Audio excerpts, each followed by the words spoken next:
नमस्कार। इस नए विश्लेषण में आपका स्वागत है। देखिए, जब भी पुरुषों की सेहत और उनकी एनर्जी की बात होती है, तो सुई अक्सर सिर्फ एक ही जगह आकर अटक जाती है, और वो है टेस्टोस्टेरॉन, है ना? इसे मानो मर्दानगी का इकलौता सिंबल मान लिया गया है। लेकिन आज हम इसके पीछे छिपे एक पूरे अनदेखे बायोलॉजिकल इकोसिस्टम में गोता लगाने वाले हैं। मेडिकल साइंस चीख चीख कर कह रहा है कि ये सिर्फ एक हार्मोन का खेल नहीं है, बल्कि एक पूरी व्यवस्था है जो बढ़ती उम्र के साथ हमारे शरीर को चलाती है। तो आज हम किन चीज़ों पर बात करेंगे? सबसे पहले हम एंड्रोजोपॉज की असलियत समझेंगे, फिर देखेंगे कि टेस्टोस्टेरॉन के अलावा और कौन से हार्मोन्स हैं।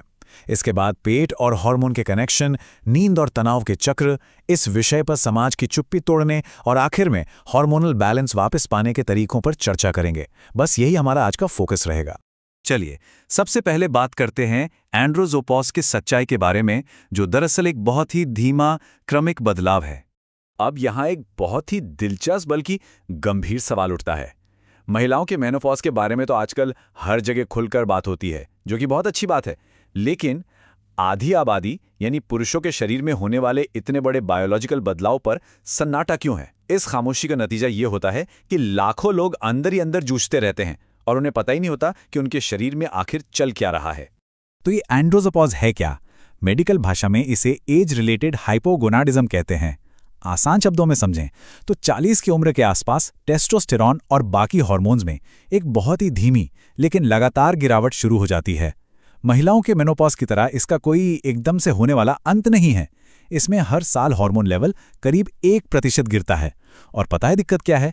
ये इतनी चुपके से होता है कि थकान या वजन बढ़ने जैसे लक्षणों को हम बस बढ़ती उम्र का नाम देकर इग्नोर कर देते हैं। अब आते हैं अपने अगले अहम पड़ाव पर।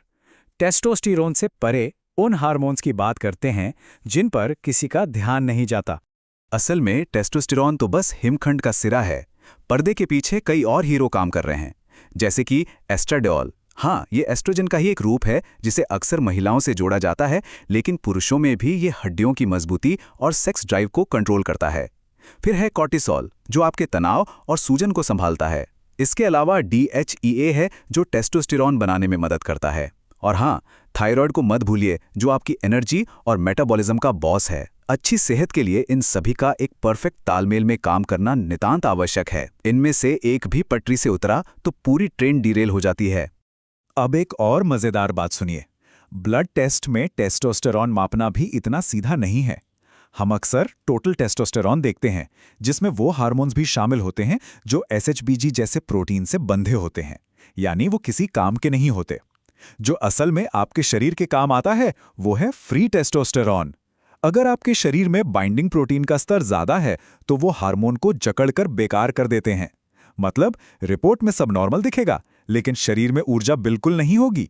चलिए आगे बढ़ते हैं और देखते हैं पाचन और हार्मोन का कनेक्शन। ये हमारे शरीर का एक शानदार आंतरिक कारखाना है। शायद आपको यकीन ना हो, लेकिन आपके हार्मोन का सीधा कनेक्शन आपके पेट से है। होता क्या है? सबसे पहले हमारे पेट के बैक्टीरिया खाने के फैट को मेटाबोलाइज करते हैं, फिर ये फैट कोलेस्ट्रॉल सबस्ट्रेट में बदल जाता है, और अंत में यही वो कच्चा माल है जिससे आपका शरीर टेस्टोस्टेरॉन बनाता है। हमारे माइक्रोबायोम में मौजूद खरबों बैक्टीरिया बिल्कुल एक फैक्ट्री की तरह काम कर रहे हैं। अगर इस फैक्ट्री की मशीनें यानी आपका पेट गड़बड़ है, तो भाई प्रोडक्शन तो गिरेगा ही। और जब गट में गड़बड़ी होती है, जिसे डिसबायोसिस कहते हैं, तो एक भयंकर चेन रिएक्शन शुरू हो जाता है। शरीर में अंदरूनी सूजन बढ़ जाती है।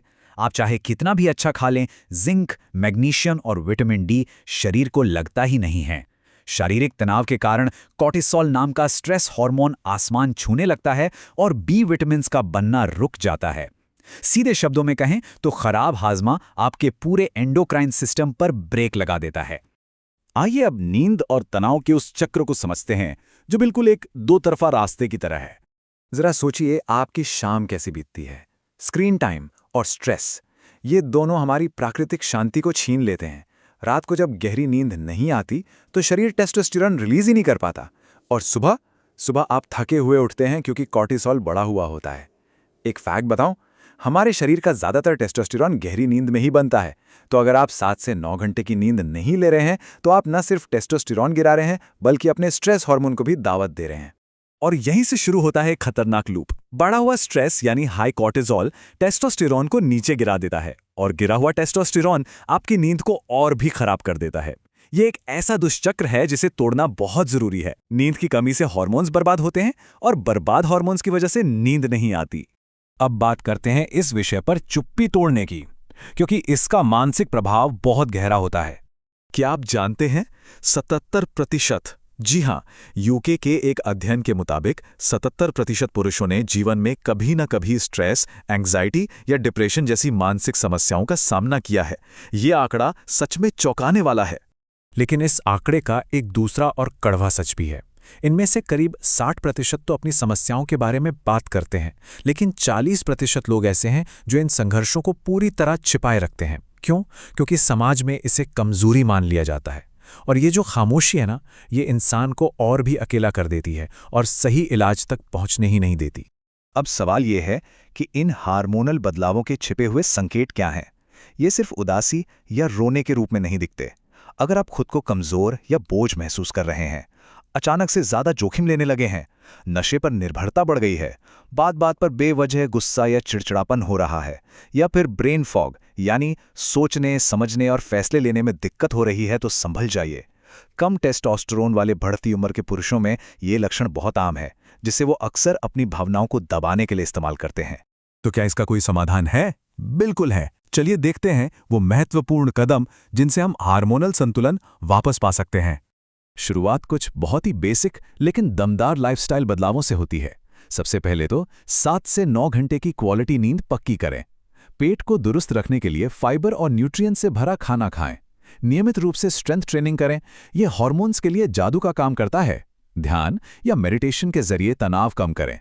और हाँ, प्रोसेस्ड शुगर और शराब को ना कहना सीखें। सच मानिए, नेचुरल हार्मोन रिकवरी के लिए ये आदतें सबसे मजबूत नींव हैं। यहाँ हमें नेचुरल सपोर्ट और मेडिकल इंटरवेंशन के बीच का फर्क समझना होगा। डाइट, एक्सरसाइज और नींद, ये सब तो आपका नेचुरल सपोर्ट है, लेकिन कई बार सिर्फ लाइफस्टाइल बदलने से बात नहीं बनती। अगर किसी हार्मोन की गंभीर कमी हो जाए तो वहाँ टेस्टोस्टेरोन रिप्लेसमेंट थेरेपी यानी टीआरटी या कुछ खास दवाओं की ज़रूरत पड़ती है, जिसे हम मेडिकल इंटरवेंशन कहते हैं। और इसमें कोई बुराई नहीं है। अगर आपको लगता है कि आप इस दौर से गुजर रहे हैं, तो इसका एक सीधा सा मेडिकल प्रोसेस है। पहला कदम, किसी अच्छे डॉक्टर के पास जाएं और बिना किसी झिझक के खुलकर बात करें। दूसरा कदम, एक प्रॉपर फिजिकल चेकअप करवाएं। और तीसरा, सुबह सुबह अपना ब्लड टेस्ट करवाएं, ताकि टेस्टोस्टेरोन, थायराइड और कॉर्टिसोल का सही लेवल पता चल सके। मैंने सुबह सुबह इसलिए कहा क्योंकि उस समय हमारे हार्मोन का लेवल दिन भर के मुकाबले सबसे ज्यादा होता है, जिससे सही गड़बड़ी पकड़ में आ जाती है। यहाँ मैं एक बात जरूर कोट करना चाहूंगा, इन बदलावों के बारे में खुलकर बात करना कोई कमजोरी नहीं है, बल्कि ये तो बेहतर स्वास्थ्य की दिशा में उठाया गया एक मजबूत कदम है। अपने शरीर और मन में हो रहे इन बदलावों को पहचानिए। मदद मांगने से कतराइए मत। अपनी जीवन शक्ति को वापस पाना पूरी तरह से आपके अपने हाथ में है। खैर, इस विश्लेषण को खत्म करने से पहले मैं आपके लिए एक सवाल छोड़ना चाहता हूं। जरा सोचिए, अगर हार्मोन्स को सही रखना पुरुषों की सेहत की सबसे बड़ी नींव है, तो हमारा समाज आज भी इसे एक टैबू, एक वर्जित विषय की तरह क्यों देखता है?